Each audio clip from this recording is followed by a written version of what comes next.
Ok, entonces, el objetivo del día de hoy es más que todo conocer qué vamos a estar desarrollando en la totalidad de la clase, es decir, ver cómo vamos a estructurar el proyecto de la clase y cómo ustedes me van a presentar el proyecto al final de clase. Luego de eso, vamos a instalar o ya tener instalado ciertas herramientas que vamos a ocupar. Ya sé que Visual Studio la mayoría ya lo tiene instalado, pero vamos a instalar Node.js. Les voy a mostrar cuál es la versión de Node.js que ocupamos. Y vamos a crear el proyecto a partir de una plantilla ya existente, un repositorio. Les voy a pasar al repositorio y solo tienen que utilizar un git clone. Bueno, crear en la plataforma de GitHub un repositorio a partir de esa plantilla. Esto más que todo para poder ya tener un boilerplate, algo con que empezar y poder ejecutar adecuadamente nuestro proyecto. En este caso, primer parcial, vamos a empezar a trabajar con la parte del backend. Vamos a hacer el API y lo vamos a hacer a través de Express. Entonces, sin más preámbulos, vamos a empezar. Primero, todo nuestro stack va a estar trabajado a nivel de JavaScript, ya que vamos a ocupar un entorno de JavaScript y vamos a ocupar Node.js como elemento de desarrollo. Ok, empezando con Node.js. Si ya lo tienen instalado, me levantan la mano, por favor, en Zoom, si son muy amables.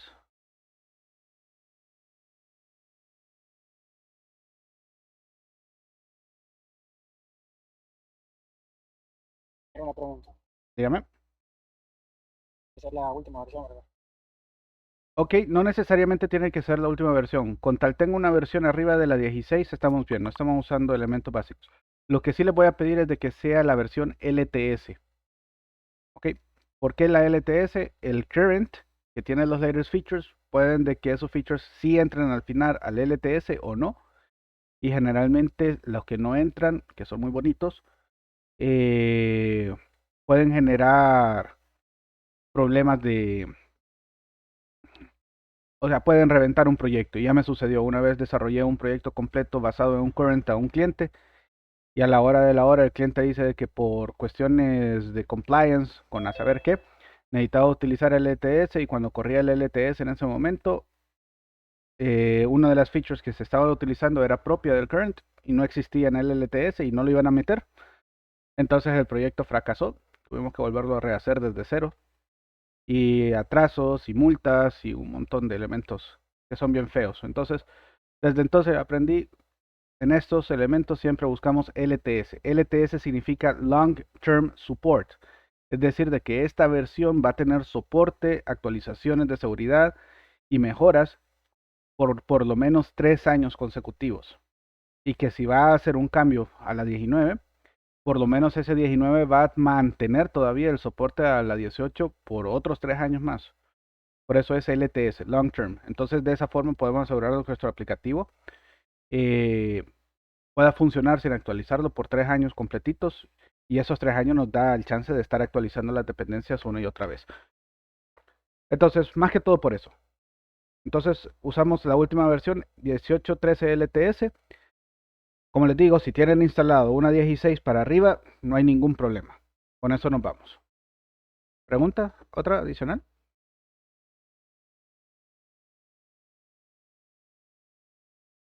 Pues no lo tenemos instalado, lo vamos a instalar. Podemos utilizar cualquier ORM. Ok, al primer compañero, si le entendí, si no lo tiene instalado, puede instalarlo perfectamente. Aquí está, solo le dan clic al download del LTS y lo instalan en sus máquinas. A la segunda no le entendí, se le escuchó bien cortado, estimado.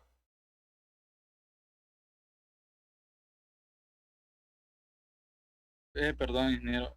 Vamos a utilizar cualquier ORM. Eh, no, en este caso para la base de datos vamos a hacerlo directo, vamos a usar el Mongo Client, directito. No vamos a usar un ORM del medio. O sea, los que piensan usar Mongoose, Neles, prohibido. Ok. Después, si quieren usarlo, úsenlo. Yo ya he tenido la experiencia de que empezaron, me dicen, no, ingeniero, muy difícil usar MongoDB en el trabajo. Bueno, pues usen el esquema con Mongoose. Ya usaron los esquemas. Cuando ya el aplicativo ya llega a un cierto nivel de madurez y una complejidad bien alta, resulta que el Mongoose se estaba volviendo un bloqueador, un blocker, porque no permitía hacer muchas cosas que desde la forma nativa sí se pueden hacer directamente. Entonces, yo prefiero irme a lo nativo, a lo más cercano a la data. Entonces, si no, ORMs no vamos a usar.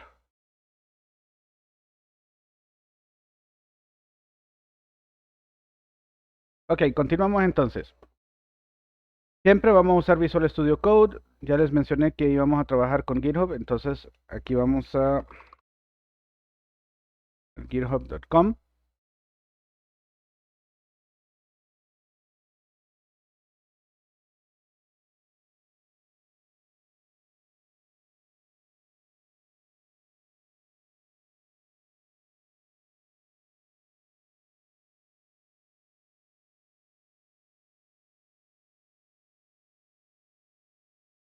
Ingeniero, Dígame.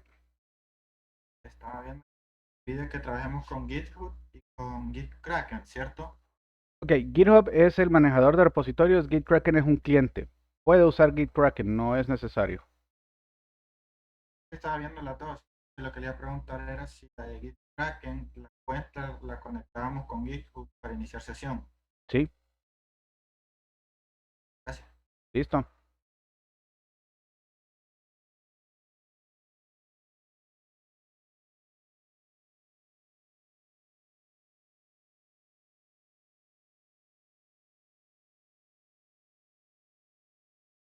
Que le voy a compartir este enlace. Este enlace es un boilerplate.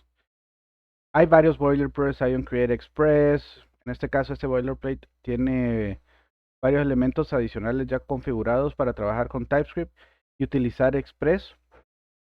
Y, y en su defecto, poder incorporarlo fácilmente en la arquitectura o el diseño para poderlo incorporar con cualquier otro cloud computing como AWS o Google Cloud Platform. Ahí lo vamos a ver en un momentito. Ok, ahorita les comparto en el chat.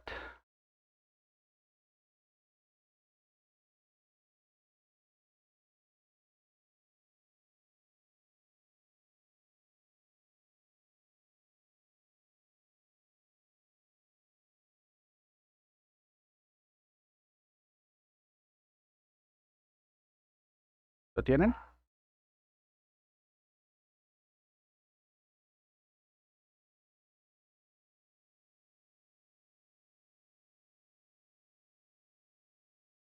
Ok, entonces una vez ya estando dentro de esta página, ustedes van a ver de que el repositorio como tal no es igual a los demás.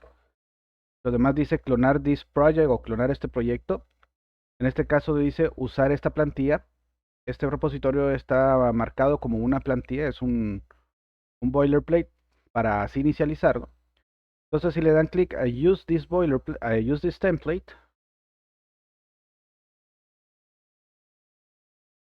nos vamos a poner crear nuevo repositorio. Damos clic.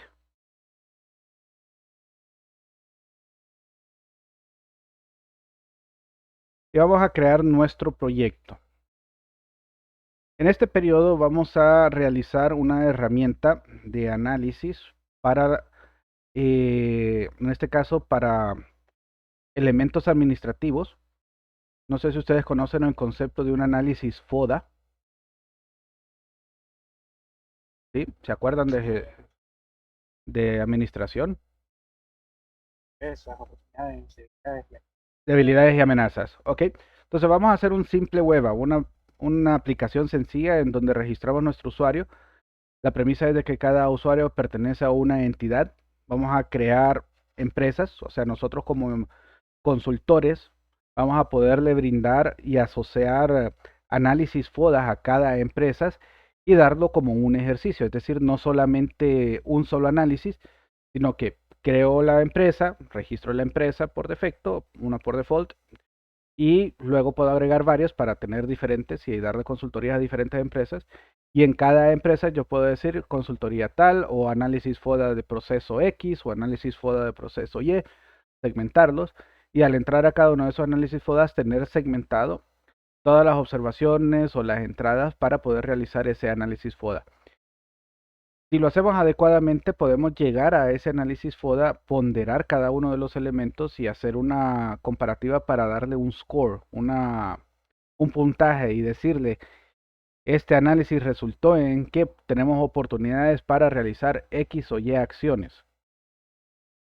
Eso sería lo utópico, eso depende del tiempo que tengamos, pero en sí la administración, la gestión y el registro de los elementos que acabo de decir de la FODA sí lo vamos a realizar. ¿Ok? ¿Preguntas sobre el proyecto que vamos a ir armando? Ok, entonces en el repositorio, aquí le voy a poner seminario de software 2023-01, hacer un FODA, y aquí le voy a poner BE para describir de que lo que estoy trabajando es en el proyecto del backend. También les comenté de que vamos a trabajar en dos proyectos separados. El backend va a ser el manejo de las APIs que vamos a desarrollar, y el frontend va a ser el cliente, un SPA, que se va a conectar a ese backend para consumir la data y mostrar toda esa información de forma visual y con una buena experiencia de usuario.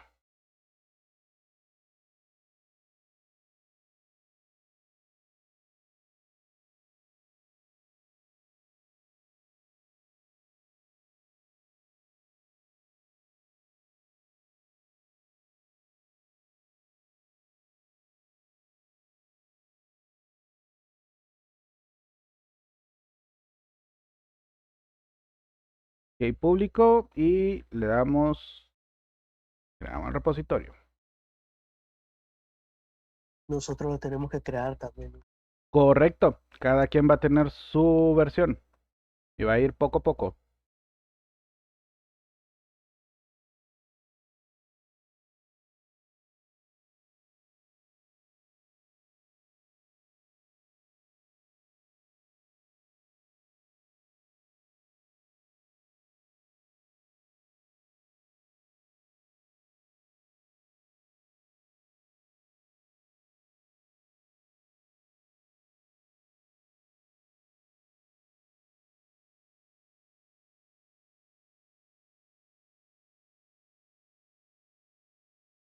Ok, una vez que ya lo tenemos, vamos a proceder a crearlo. A diferencia de los proyectos que están basados en PHP o en Java Server Faces o en ASPX, que todos nuestros scripts y todas nuestras aplicaciones tienen que estar en un directorio específico del web server para que puedan ser ejecutados. En este caso, Node.js levanta el web server, se encarga de levantar todas las conexiones y todos los manejos. Por tanto, donde yo tenga el proyecto es indiferente. O sea, lo puedo tener en mis documentos, lo puedo tener en el escritorio. Lo único que ocupo es tenerlo y tener los scripts necesarios para poderlo correr. Entonces, ya con esto, cuando ya hemos creado el repositorio, me va a aparecer aquí en el botón de Code la opción para buscar y clonar. Si tienen instalado GitHub Desktop, pues le dan clic a GitHub Desktop y él les hace la instalación sin ningún problema. Si no, pues pueden utilizar HTTPS para hacer el clonado. Ya les voy a enseñar cómo es la instrucción con GitHub. En mi caso, yo voy a usar GitHub por medio de SSH, pero ya les voy a explicar qué es lo que hay que hacer. ¿Ok? Hasta este punto, si no tienen instalado Git en sus máquinas, les recomiendo instalarlas. Pueden usar algo llamado Git SCM. Yo voy a poner el enlace nuevamente. Los que no lo tienen, si ya lo tienen, pues genial. Si no, deben de instalar esto antes de abrir una terminal. Para los que estén trabajando en Windows, para los que estén trabajando en Linux o en Mac, pues ya el cliente de Git está instalado de forma predeterminada, entonces no hay que hacer mucho.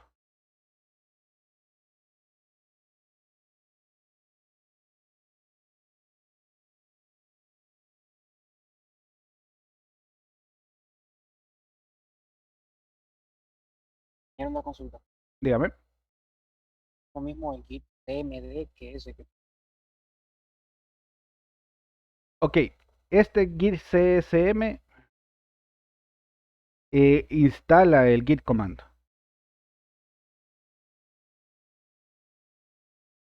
Entonces, si ya tengo el command, no es necesario Si tiene el git bash o el command con git ya incorporado, no hay ningún problema. Si usted quiere verificar que lo tiene, abra una terminal de esa, el git command.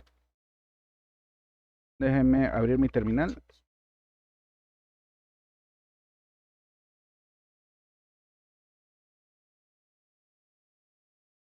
Y vamos a más grande, que vea. Si usted quiere verificar que tiene instalado Git, usted solo hace Git menos versión y le tienen que tirar una versión de Git.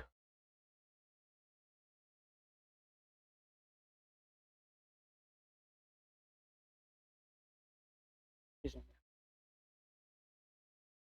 Ok, entonces continuamos. Ya lo tienen instalado. Igual le dan git menos version, tienen que devolverles la versión, o sea, de que ya está funcionando adecuadamente. Y aquí copian la URL. Está, voy a copiar esta. Y en una terminal de Git van a ejecutar el siguiente comando. Git clone.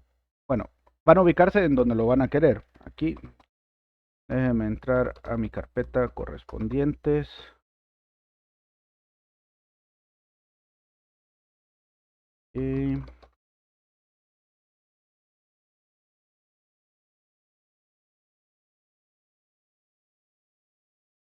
Ok, ya estoy en una carpeta donde voy a trabajar. Entonces hago git clone, pego la dirección que voy a utilizar. Y eso me va a generar una carpeta llamada sw-2023-01-foda-be. Y dentro de esa carpeta va a estar todo el código que está en nuestro repositorio. En mi caso yo tengo que agregarle un pedacito más aquí, porque yo manejo varias cuentas. Entonces para no tener problemas tengo que agregarle ese pedacito. Ok, tiene que darle el mensaje clonando. Este passphrase es solo para mí, a ustedes les va a pedir usuario y contraseña. Y ya con eso ya puede ver que enumera cuáles objetos están, cuántos objetos compresos están y el total de elementos que se han cargado. Cuando ya está Receiving Object 100%, ya tiene usted el proyecto clonado. Puede revisar que ahí está la carpeta. Y dentro de la carpeta puede ver de que está una carpeta test, una carpeta source, unos archivos tsconfig, restart.json, package.json y justconfig tss. Ya vamos a explicar cada uno de esos elementos. Y eso es prácticamente lo necesario para correr el proyecto.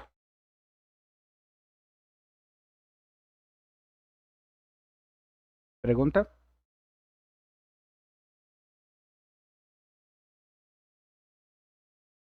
¿Qué extensión está utilizando? En Visual Studio todavía no tengo extensiones, pero ya ahí les voy a mostrar. Tengo uno de Prettier, se llama. El otro se llama...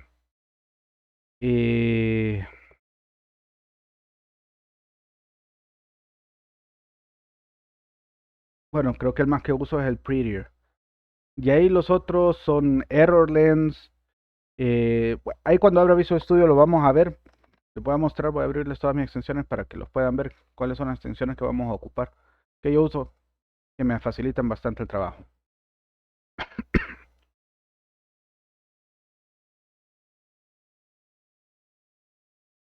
¿Otra pregunta?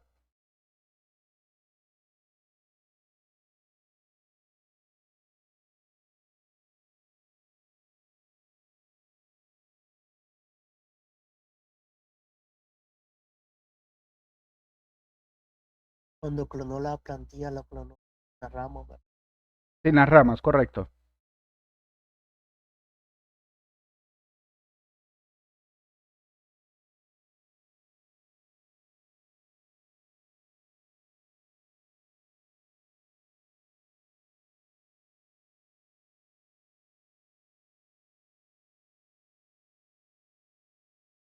Ok, hacemos una pequeña pausa en estos momentos para que en el chat ustedes me puedan escribir su número de cuenta sustituyendo el 5 por una T y el 8 por una U. 5T8U.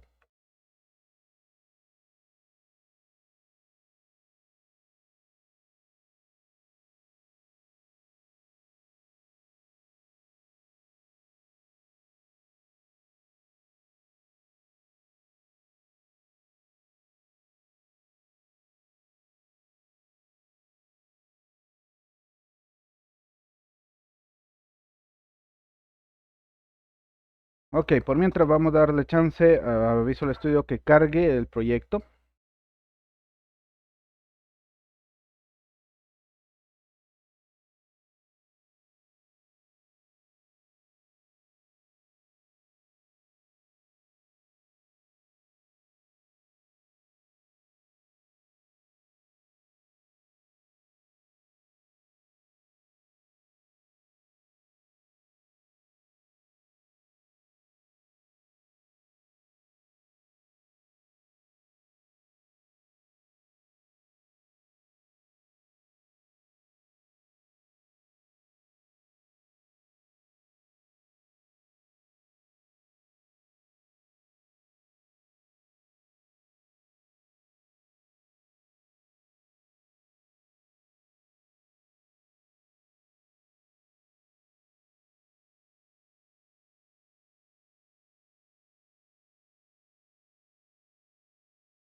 Ok, listo.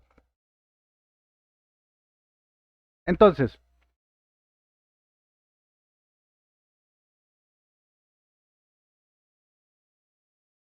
aquí está el proyecto clonado, ya está en mi escritorio.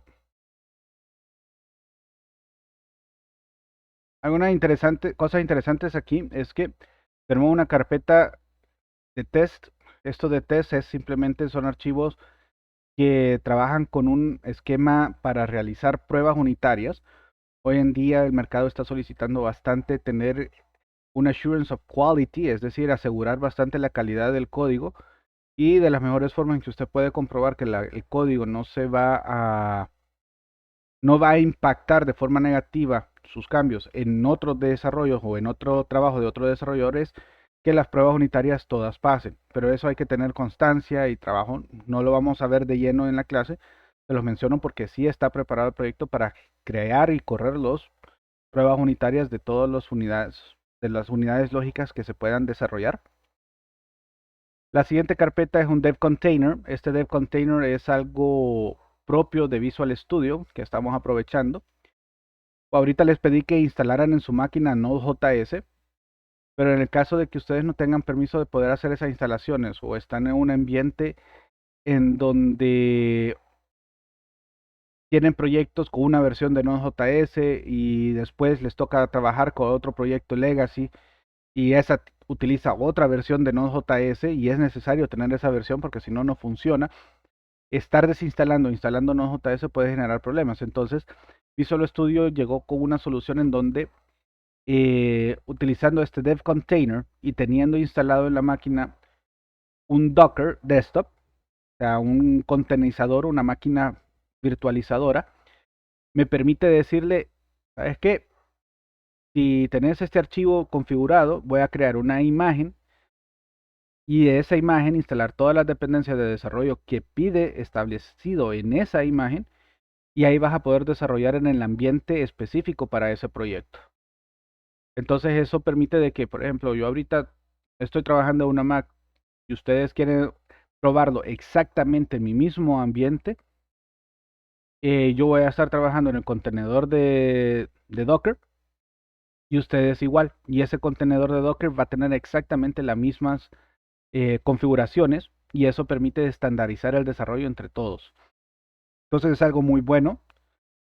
Eh, Cuando termine de cargar el programa, ahí les va a decir a veces, si le sale el mensaje, les va a decir que encontró un dev container JSON, que si desea levantar el proyecto dentro de ese contenedor, ustedes le pueden decir que sí y no hay ningún problema. Lo único que hacen es de que realmente la ejecución de ese proyecto ya no se está haciendo en su máquina local, sino que un contenedor virtualizado. ¿Ok? Luego la carpeta source es donde va a estar todas las carpetas necesarias para el proyecto. La carpeta source está todo el código fuente, este es el base code, esto es lo que hay que cuidar, aquí es donde vamos a desarrollar. Tenemos otros archivos, el linter es para poder encontrar ciertos patrones de codificaciones. Este linter nos permite, en este caso por así decirlo, que esté bien tabulado todas las imágenes, que no esté utilizando, devolviendo promesas de promesas o realizando errores que no se ven a simple vista o que son, por así decir, muletillas. El ESLint es, por así decirlo, un chequeador, chequea antes el código fuente y le dice a dónde puede haber errores o no. Gitignore para definir qué archivos no se van a ignorar. Ahí van a ver de que va a haber unas, por ejemplo, un build y un distribution que no va a dar. Prettier-ignore es un archivo para ignorar ciertos archivos que no deben de ser considerados para la parte del prettier. Eso lo vamos a ver más adelante. El prettier-rc es para manejar de que el código sí esté bien formado, de que estén los puntos y comas al final, de que estén bien tabulados, que las estructuras no tengan más de 120 caracteres en una sola línea. Eso nos ayuda a detectarlo antes. El Jest simplemente es para la configuración de Jest. Como les decía, Jest es la herramienta utilizada para realizar las pruebas unitarias. Package.json es la definición de dependencias y de scripts a ejecutar del proyecto. En sí, este package.json, si lo abrimos, tiene dos elementos importantes, que los vamos a ir cambiando. El name, que sería el nombre del proyecto, la versión, la descripción del proyecto. Y los scripts son todos los que nosotros vamos a ir corriendo. Para ejecutar esto, primero vamos a hacer un npm install. Ya vamos a ejecutar esa instrucción para instalar todas las dependencias que están definidas. En este archivo es donde nosotros definimos cuáles son las librerías que ocupa de un repositorio centralizado nuestro proyecto. Aquí tiene todas las necesarias. Y al darle npm install, busca todas estas dependencias y las instala en una carpeta llamada Node Modules. Eso lo vamos a ver cuando lo hacen. Y eso es, por así decirlo, todas las librerías que nosotros podemos estar utilizando ya desarrolladas que sirven para realizar algunas acciones. El restart.json es una configuración para el NodeMon, que es otra herramienta que vamos a ocupar.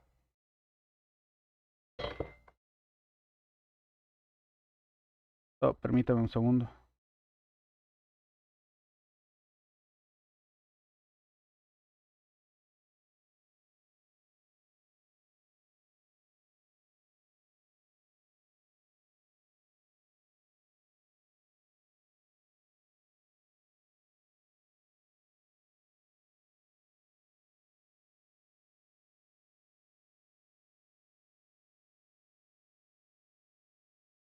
Ok, perdón. Entonces, este package.json lo pueden modificar sin ningún problema. El restart es una cuestión para un manejo del watch, para que él levante varias configuraciones adicionales. Y el tsconfig es simplemente una herramienta que nos permite configurar TypeScript. Eso es necesario para TypeScript. Como les mencioné, nosotros vamos a usar TypeScript. Y lo bonito de TypeScript es que TypeScript nos permite asegurar la calidad del código manejando tipos de datos y verifica que el código sea consistente con la información que se le está mandando o los datos que se le está mandando. Si nosotros trabajamos en JavaScript normal, es muy común cometer errores en donde yo defino una función que recibe 3 parámetros y mando a llamar a esa función con un parámetro o mando a llamar a esa función con 4 parámetros. El ejecutable va a funcionar.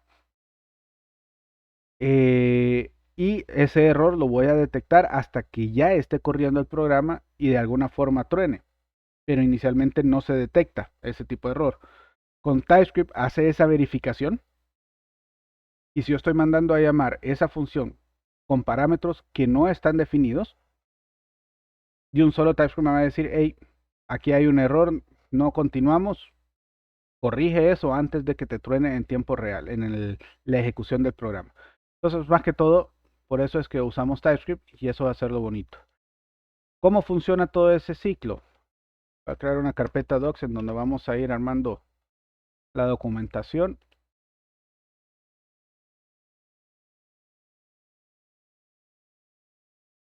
Y vamos a crear uno llamado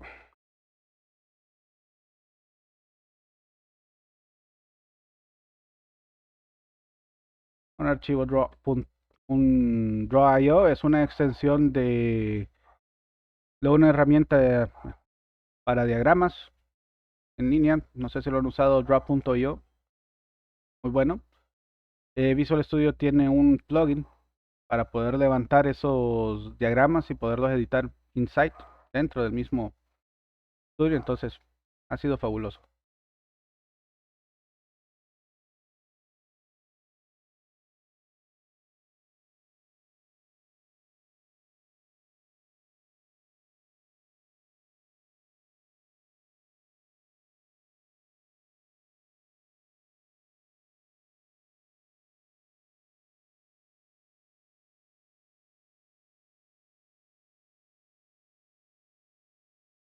Dinero para qué dijo que era el archivo de configuración. ¿Para qué servía? Para configurar la ejecución de las pruebas unitarias. Gracias.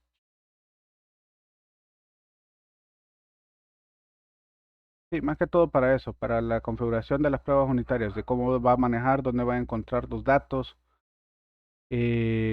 cómo configurar el tsconfig. Eso más que todo.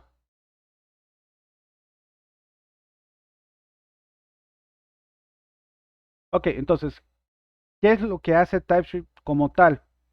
Funciona como un compilador, nada más que a esto se le llama transpilar. El concepto de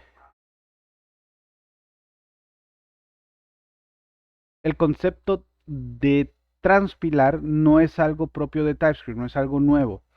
Antes existía, antes de que empezara TypeScript, antes de que Angular hiciera popular TypeScript, ya existía varias herramientas para JavaScript que permitían hacer ofuscaciones, minificaciones y correr un proceso. Por ejemplo, es muy famoso uno llamado Grunt, otro llamado Babel, otro llamado Webpack, que lo que hacen es agarrar código fuente, usar algunos plugins que hacen algo con ese código fuente y devolver el código fuente ya convertido con lo que está establecido dentro de esos plugins o de esas herramientas que se cargan bajo esas orquestadores. Estas herramientas en sí acuñaron un término común que es transpilar el código, que es diferente a compilar. Compilar es convertir código fuente a código binario. Transpilar en este caso es convertir un código en un formato al mismo código fuente en otro formato. En este caso, TypeScript va a transpilarse a código JavaScript nativo puro, pero con todas las recomendaciones de TypeScript, verificaciones y chequeos necesarios para que ese código JavaScript funcione sin problemas, sin errores, más que todo sintácticos. ¿Ok? ¿Queda claro? Entonces, ¿qué es lo que hacemos nosotros? Pues si lo armamos a un proceso, creamos el proyecto, instalamos las dependencias, ahorita no las tenemos instaladas, ya las vamos a instalar, ejecutamos el proyecto, cambiamos el código fuente y la configuración de este proyecto dice, ¿sabe qué? Un código fuente cambió, automáticamente volvemos a levantar el proceso para que tenga los últimos cambios corriendo en ejecución. Una vez terminado esto, la parte de desarrollo, también tenemos otro script por ahí que lo que hace es generarme un bundle o generarme, por así decirlo, un archivo ya con todo el código codificado, ofuscado y minificado para poderlo usar en producción. ¿Ok? ¿Queda claro? Automatiza el código entonces. Optimiza. Es correcto. Optimiza el código. Webpack es uno, es el más común ahorita. Ahorita es maravilloso con la parte de los microfrontends. Pero sí, Webpack, Babel, todo eso. Y en este caso TypeScript hace lo mismo, hace una transpilación y me genera un bundle. Que puedo utilizar con un archivo o simplemente convertirlo para poderlos trabajar. Ok. eh, para finalizar, antes de podernos retirar, vamos a instalar las dependencias. Entonces voy a abrir una nueva terminal. Aquí en Visual Studio Code me permite abrir las terminales en la carpeta en la que estoy trabajando. Ya tengo instalado Node.js, pues ya de un solo tengo instalado el manejador de paquetes npm. Y en este punto solo tengo que darle npm install. Esa es la instrucción que vamos a usar. Voy a poner en el chat para que lo tengan, lo copien y lo guarden. Ojo, ese npm install tiene que estar, se debe de ejecutar justo en la carpeta del proyecto, dentro del proyecto, en donde está el archivo package.json. Si no encuentra ese package.json, no va a funcionar.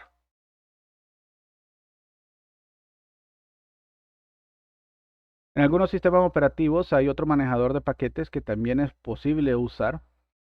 Por ejemplo, aquí yo uso bastante npm. Para los que usen Mac o Linux es común tener otro llamado yarn, YARN, en Windows también. Las mismas instrucciones son muy similares. Si van a usar yarn, sería yarn install y funciona igual. No hay ningún conflicto. La diferencia es cómo manejan el div links de cada uno de ellos.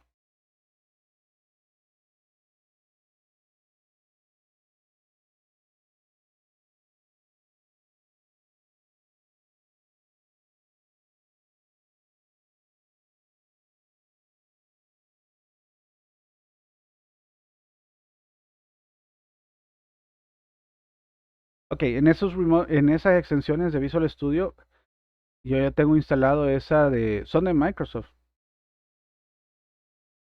Entonces son fáciles de encontrar. Ya les digo cuál es.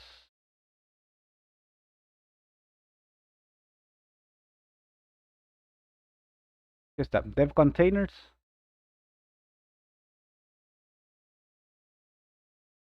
Con este Dev Containers habilitados, pues encuentra de que está ahí el contenedor. Y en este caso crea una imagen, crea un contenedor bien livianito, bien chiquito, no pesa más de 200 megas. Y en ese contenedor prácticamente hace una copia del proyecto como tal y empieza a trabajar como que si estuviera trabajando dentro de ese contenedor. Y dentro de ese contenedor ya tiene instalado Node.js, npm y todas las dependencias. Entonces, en ese punto ya no va a tener el problema que tenías con el sistema operativo de Mac de un solo. Entonces, eso más que todo, pero tiene que tener instalado el Docker Desktop para que corra o el Docker Runtime y esta extensión de Dev Containers.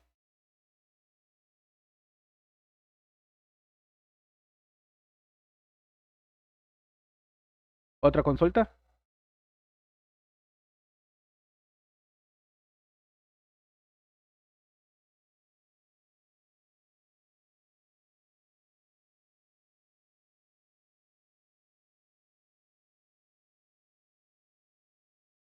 Para el TypeScript, extensión, ¿verdad?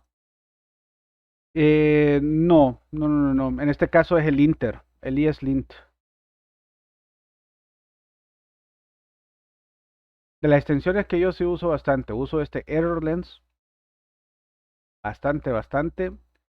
Eh, este Draw.io Integration, que es la que vieron que abrió el coso de Draw.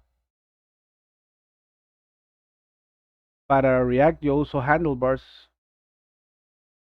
Antes usaba Heroku, ya no. Ya lo pusieron de paga.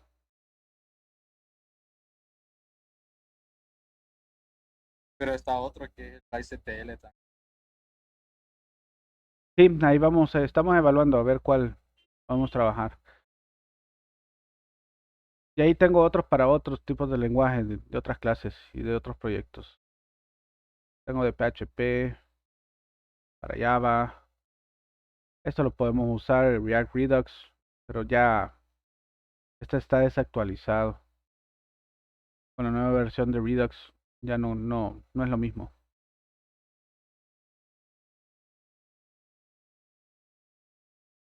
Snapshots, Tools, Tailwinds, este es buenísimo para cuando hacemos diseños con CSS de Tailwinds. Thundercline lo usamos bastante. Este es como la alternativa para Postman. Aquí lo usamos bastante. Ok, listo. Ya está instalado nuestro proyecto, todos los paquetes. Regresamos, van a encontrar de que ahora tengo otra carpeta llamada Node Modules. En esta carpeta es donde están instaladas todas esas librerías y dependencias que se tienen para el proyecto. Y para correrlo, solo le damos npm start o el mismo Visual Studio nos muestra una sección de npm scripts en la parte de abajo del explorador y ahí tengo los tres: dev, start y test. Nosotros vamos a usar el start. Podemos correr desde aquí o podemos darle npm start directamente.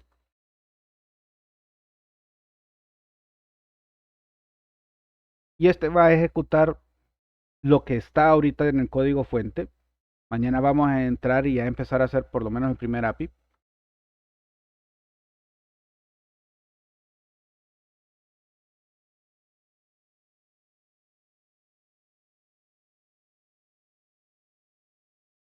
Pero el restart.json, ¿para qué sirve? Aquí estoy usando un utilitario llamado tsnode. El tsnode, para poder hacer cambios, algo llamado hot reloading, necesita botar un proceso y volverlo a levantar y volver a transpilar otra vez el código que fue modificado. Entonces, para hacer eso necesita cierta configuración, que eso es lo que hace el restart.json. O sea, es para eso. Ok, si ustedes observan ahí ya me dice server is running en HTTP 0003001. O sea que yo perfectamente puedo agarrar un navegador. Vamos a buscarlo aquí.